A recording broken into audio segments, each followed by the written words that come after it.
Hi friends, నా పేరు చరణ్. ఈరోజు వీడియో వచ్చేసరికి ఒక 5 టాప్ పర్సన్స్ని మనల్ని ఏ విధంగా ఇన్స్పైర్ చేశారో వాళ్ళ గురించి అయితే ఈ వీడియోలో అయితే కంప్లీట్గా చూద్దాం. సో వీడియో చివరి వరకు అయితే చూడండి, మిస్ కావద్దు. సో నేను ఈ వీడియోని 3 సెగ్మెంట్స్ కింద డివైడ్ చేశాను. ఫస్ట్ సెగ్మెంట్లో ఫ్రీడమ్ ఫైటర్స్ మరియు పొలిటికల్ లీడర్స్, రెండో సెగ్మెంట్లో సైంటిస్ట్ అండ్ టెక్నాలజిస్ట్, మూడో సెగ్మెంట్లో బిజినెస్ అండ్ ఇన్నోవేషన్. ఈ 3 సెగ్మెంట్లో కూడా ఒక ఇద్దరు చొప్పున అయితే వాళ్ళ గురించి మనకి ఏ విధంగా ఇన్స్పైర్ చేశారో, ఏ విధంగా మనం ఉండాలో, ఏ విధంగా మనం పబ్లిక్ సర్వీస్ చేయాలో అనే వాటి గురించి ఈ వీడియోలో అయితే చూద్దాం. సో ప్రతి ఒక్కరు కూడా ఈ వీడియో చూసిన తర్వాత వాళ్ళ గురించి తెలుసుకున్న తర్వాత మీరు కూడా ఇన్స్పైర్ అవుతారు, మీరు కూడా సొసైటీకి అదే విధంగా సర్వీస్ చేయాలని అనుకుంటారు. సో ఇంకెందుకు లేటి వీడియోలోకి అయితే వెళ్ళిపోదాం. ఫస్ట్ సెగ్మెంట్లో ఫ్రీడమ్ ఫైటర్స్ అండ్ పొలిటికల్ లీడర్స్లో ఫస్ట్ పర్సన్ వచ్చేసరికి మహాత్మా గాంధీ గారు. మహాత్మా గాంధీ గారు భారతదేశానికి స్వతంత్రం తీసుకువచ్చారు 1947 ఆగస్టు 15న. మహాత్మా గాంధీ గారు ఆయన నమ్మిన సిద్ధాంతం నాన్ వైలెన్స్. దీనితోనే బ్రిటిష్ కొలానియల్ రూల్ భారతదేశం నుండి వెళ్ళిపోయింది. మహాత్మా గాంధీ గారు మనందరికీ చెప్పేది ఏంటంటే అహింసతో ఉండాలి, మంచిగా ఉండాలి, ప్రతి ఒక్కరికి సహాయం చేయాలి.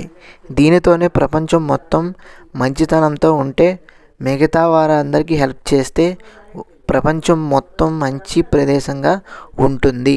డాక్టర్ బిఆర్ అంబేద్కర్ గారు ఆయన చిన్నప్పటి నుండి సమాజం పరంగా, కులం పరంగా చాలా ఇబ్బంది పడి వీటి నుండి బయటికి రావాలి అంటే మంచి చదువు ఉండాలి అని అంబేద్కర్ గారు బాంబే వెళ్ళి అక్కడ స్కూలింగ్ అయిపోయాక హైయర్ స్టడీస్ కోసం Columbia university USA, university of London UK వెళ్ళి masters of arts degree in economics చదువుకున్నారు. బిఆర్ అంబేద్కర్ గారు దళిట్స్ పట్ల జరుగుతున్న అన్టచబిలిటీని పూర్తిగా నిర్మూలించి అందరికీ సోషల్ జస్టిస్ అండ్ ఈక్వాలిటీ ఉండాలి, self respect, education, women's right, organize ఉండాలి. బిఆర్ అంబేద్కర్ గారు నమ్మిన సిద్ధాంతం ప్రకారంగా భారతదేశంలో ఉన్నవారు అందరికీ ఈక్వాలిటీ ఉండాలి, నథింగ్ బట్ ఈక్వల్గా అందరూ ఉండాలి. బిఆర్ అంబేద్కర్ గారు రెస్ట్ లేకుండా హెల్త్ ప్రాబ్లమ్స్తో ఉన్న ఆయన అనుకున్న ఏమైతే సిద్ధాంతం ఉందో ఈరోజు సొసైటీని మంచి దారిలో పెట్టగలిగింది. సెకండ్ సెగ్మెంట్ వచ్చేసరికి scientist and technologist doctor APJ Abdul Kalam గారు.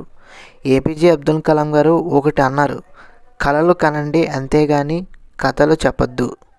అవునా, ఇలా చెప్పారా? హే జోక్ ఇది. ఎనీవేస్, జోక్స్ ఏ పార్ట్. ఇప్పుడు మ్యాటర్లోకి వద్దాం.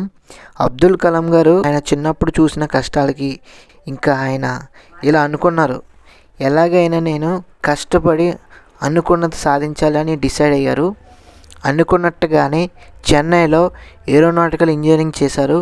DRDOలో అంటే డిఫెన్స్ రీసెర్చ్ అండ్ డెవలప్మెంట్ ఆర్గనైజేషన్లో సైంటిస్ట్గా వర్క్ చేశారు. ఇస్రోలో ప్రాజెక్ట్ డైరెక్టర్గా శాటిలైట్స్ని ఎన్నో లాంచ్ చేశారు. మళ్ళీ DRDOకి వచ్చేసాక ఎన్నో మిసైల్స్ని సక్సెస్ఫుల్గా డెవలప్ చేశారు. అందుకే ఆయనకి ఒక బిరుదు కూడా ఇచ్చారు, మిసైల్ మ్యాన్ ఆఫ్ ఇండియా అని. 2002 నుండి 2007 వరకు ఇండియాకి 11th ప్రెసిడెంట్ ఆఫ్ ఇండియాకి సర్వీస్ని కూడా అందించారు. మనం అబ్దుల్ కలాం గారి కెరీర్ చూస్తే సైంటిస్ట్ నుండి సైన్స్ అడ్మినిస్ట్రేటర్గా ఎన్నో వేరియస్ పోస్ట్కి ఒక హ్యూజ్ రెస్పెక్ట్ని తెచ్చారు.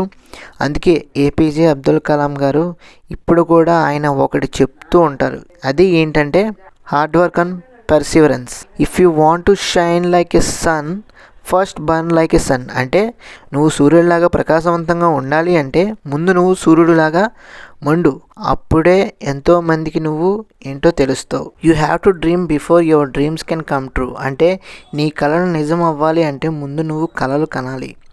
ప్రతి మనిషికి కళలు ఉంటాయి. ప్రతి మనిషి విజయం సాధించాలంటే ముందు కళ కనాలి. ఆ కళ మీద మీరు హార్డ్ వర్క్ అండ్ పర్సివరెన్స్తో ఉండాలి, కష్టపడాలి మరియు పట్టుదలతో ఉండాలి. అప్పుడే అనుకున్న కళ నెరవేరుతుంది. డాక్టర్ సివి రామన్ గారి గురించి ప్రతి ఫిజిక్స్ టెక్స్ట్ బుక్లో ఉంటుంది. సివి రామన్ గారు ఆయన చేసిన డిస్కవరీ రామన్ ఎఫెక్ట్ 1928లో కనుగొన్నారు. అందుకే ఈయనకి 1930లో నోబెల్ ప్రైజ్ ఇన్ ఫిజిక్స్ పర్సన్గా అవార్డుని ఇచ్చారు. ఈయన్నే మన ఇండియాకి first Indian Nobel prize winner. ఈయన జర్నీ ఇప్పుడు కూడా మనకి తెలియజేసేది డెడికేషన్ అండ్ క్యూరియాసిటీ. పని పట్ల అంకితభావం, కొత్త విషయాలు తెలుసుకోవాలనే ఆసక్తి. ఈ విషయంలో ఆయన పట్టు వదలకుండా పనిచేస్తూ నెవర్ గివ్ అప్తో ఉంటే ఏదైనా క్రియేట్ చేయొచ్చు, వండర్స్ క్రియేట్ చేయొచ్చు అనే ఉద్దేశంతో మనందరికీ కూడా సందేశాన్ని ఒక విధంగా అందించారు. థర్డ్ సెగ్మెంట్ వచ్చేసరికి business and innovation. Ratan Tata గారి గురించి అందరికీ తెలుసు. ఆయన పెద్ద బిజినెస్ మ్యాన్ అని. కానీ ఆయన లైఫ్ మొత్తం కూడా ఎన్నో స్ట్రగుల్స్ని దాటుకొని మరి పైకి వచ్చారు. రతన్ టాటా గారు చిన్న వయసులోనే అమ్మా నాన్న ప్రేమకి దూరంగా అయ్యారు. పర్సనల్ లైఫ్కి టైం ఇవ్వలేదు. మ్యారేజ్ లైఫ్ కూడా ఆయన దూరంగా ఉన్నారు. ఆయన సింగిల్ లైఫ్గానే బిజినెస్ సక్సెస్ఫుల్గా చేశారు. సోషల్ రెస్పాన్సిబిలిటీని తీర్చారు. ఎంతోమందికి డబ్బుని డొనేట్ చేశారు. ఎంతోమందికి ఎన్నో రకాలుగా హెల్ప్ చేశారు. యంగ్ యాస్పిరెంట్స్కి ఇన్నోవేషన్ అండ్ స్టార్టప్ ఎకోసిస్టమ్ మీద సపోర్ట్ చేశారు. లీడర్షిప్ అంటే రెస్పాన్సిబిలిటీ తీసుకోవడమే కాదు, మన బాధ్యత. అండ్ ఎప్పుడు కూడా నమ్మకాన్ని ఏర్పరచుకోవాలి, నమ్మకాన్ని కోల్పోకూడదు. రతన్ టాటా గారి దగ్గర నుంచి మనం ఎన్నో రకాలుగా ఇన్స్పైర్ అవ్వచ్చు. సొసైటీకి హెల్ప్ చేయాలి, మంచి మనసుతో ఉండాలి. ఎవరైనా సక్సెస్ అవ్వచ్చు, వాళ్ళు ఎక్కడి నుంచి వచ్చారో అనేది మ్యాటర్ కాదు. ఆయన మంచి పర్సనల్ లైఫ్ మీద, సోషల్ లైఫ్ మీద, ప్రొఫెషనల్ లైఫ్ మీద ఎన్నో మంచి ఇన్స్పిరేషన్ లెసన్స్ అయితే ఇచ్చారు మనందరికీ. ఇందిరా నూయి గారు ఒక గ్రేట్ బిజినెస్ ఉమెన్. ఈమె చెన్నైలో పుట్టారు, అక్కడే పెరిగారు. స్కూలింగ్ అండ్ గ్రాడ్యుయేషన్ కూడా చెన్నైలోనే కంప్లీట్ చేశారు. గ్రాడ్యుయేషన్ అయిపోయాక ఈమె కెరీర్ని స్ట్రాటజిస్ట్గా స్టార్ట్ చేశారు. బ్రిటిష్ టెక్స్టైల్లో ఫస్ట్ జాబ్ చేశారు. ఆ తర్వాత ప్రోడక్ట్ మేనేజర్గా ప్రమోట్ అయ్యారు జాన్సన్లో. ఇక్కడ బిజినెస్ పట్ల మంచి ఎక్స్పీరియన్స్ వచ్చాక ఆమె ఒకటే అనుకున్నారు, నాకు ఇంకా గ్లోబల్ బిజినెస్ ఎడ్యుకేషన్ చేయాలి, సో దట్ ఇంకా బిజినెస్ పట్ల, మార్కెటింగ్ పట్ల మంచి సాలిడ్ నాలెడ్జ్ వస్తుంది అని అనుకున్నారు. అనుకున్నట్టుగానే the 2 top global companies offers అయితే చేశారు. ఇందిరా గారు పెప్సీని ఎంచుకొని మరియు జనరల్ ఎలక్ట్రిక్స్ని ఎంచుకోలేదు. సో దట్ పెప్సీలో వర్క్ చేశారు. పెప్సికో కంపెనీకి అమెరికాలోనే కాదు, ఇండియాలోనూ బాగా మార్కెటింగ్ చేసేలాగా పెప్సీ కంపెనీకి మంచి లాభాలు అయితే తీసుకొచ్చారు. అందుకే పెప్సీ కంపెనీలో 12 years పాటు సీఈఓగా అయితే ఉన్నారు. అందుకే ఉమెన్ని ఎప్పుడూ కూడా తక్కువ అంచనా అయితే వేయకూడదు. ఇందిరా నూయి గారు చెప్పేది ఒకటే, లీడర్స్ ఎప్పుడు న్యూ ఛాలెంజెస్ని ఫేస్ చేయాలి, టెక్నాలజీని, వాటి ఇంపాక్ట్ని అండర్స్టాండ్ చేసుకోవాలి. సో దట్ మనం మన లైఫ్లో ఇంట్రెస్ట్తో పనిచేస్తూ ఉంటాం, ఎప్పుడు ఏదో ఒకటి కొత్తది నేర్చుకుంటూ ఉంటాం. సో దట్ అల్టిమేట్గా అనుకున్న గోల్ని అచీవ్ చేస్తాం. సో విన్నారు కదా, వీళ్ళందరూ కూడా మనందరికీ ఇన్స్పిరేషనల్ పర్సన్స్గా, లీడర్స్గా మనకైతే ఉన్నారు.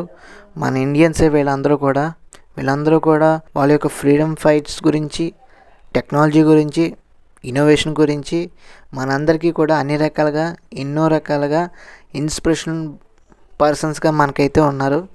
సో వీళ్ళ దగ్గర నుంచి మనం నేర్చుకోవాల్సింది ఒకటే, సింపుల్గా అర్థం చేసుకోవాల్సింది కూడా ఒకటే, కష్టపడి పని చేసుకోవాలి, ప్రతిరోజు ఏదో ఒకటి నేర్చుకుంటూ ఉండాలి. దాని పట్ల మన జీవితం ఉల్లాసంగా, ఉత్సాహంగా అయితే ఉంటుంది.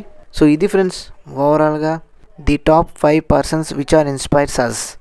సో ఈ వీడియో మీకు నచ్చినట్లయితే తప్పకుండా మన ఛానల్కి అయితే లైక్ చేయండి, షేర్ చేయండి, సబ్స్క్రైబ్ చేసుకోండి. Thanks for watching. See you again. Bye by.